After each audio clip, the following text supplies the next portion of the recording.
Okay, so in this demonstration, I'm just going to show you how to tie off a friction device on a high ropes course. Just to point out for all the keyboard warriors, there's somebody clipped in. Imagine, work with me, imagine there's somebody clipped into this carabiner here. Maybe the reason why I'm dropped down onto one knee is if I was to stand up, it's going to change the angle of this rope here, which is now gone to 90 degrees. So I want to like bring this in so it's 180 degrees. So I'm increasing my holding power. I'll get the rope in nice and tight, keep it locked off.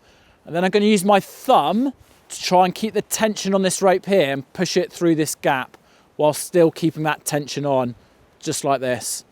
Okay, keep that tension on. Grab my fingertips around to that side. And then importantly now, keep this loop here quite small, and then I'm going to take another loop and pass it through that smaller loop.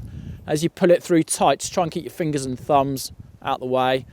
And then I'm just going to move that right to the top. Now you're going to have a choice here. All right, I've given myself quite a big loop there, because if I wanted to, I could do the next 2 half hitches around the live end, and that's perfectly fine. Like that. Then you go hands free.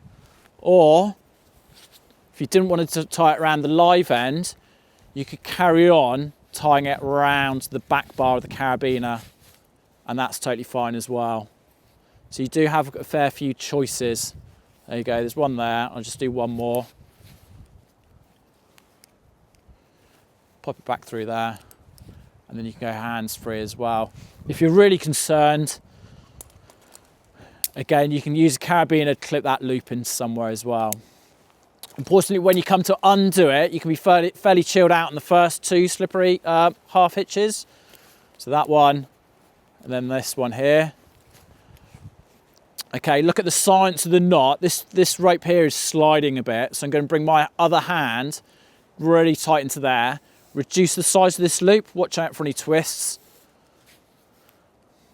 Okay, and then I'm just going to be really confident, and then I'm going to like punch downwards, so I'm just increasing that friction of the 180 degrees lock off, just like that, maximizing that lock off all the time.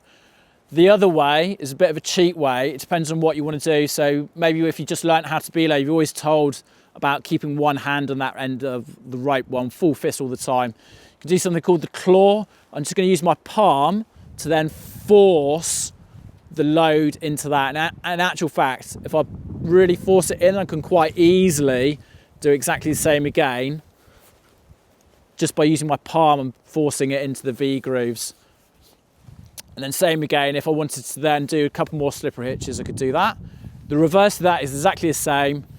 Look at the science of the knot, reduce the size of it.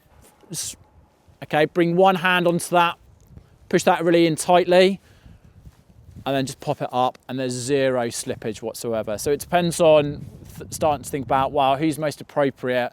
Could I actually teach that to? Have they got a bit more experience maybe? Or do you want to stick to the main principles of always keeping a hand on the dead end of the rope all the time? Thank you.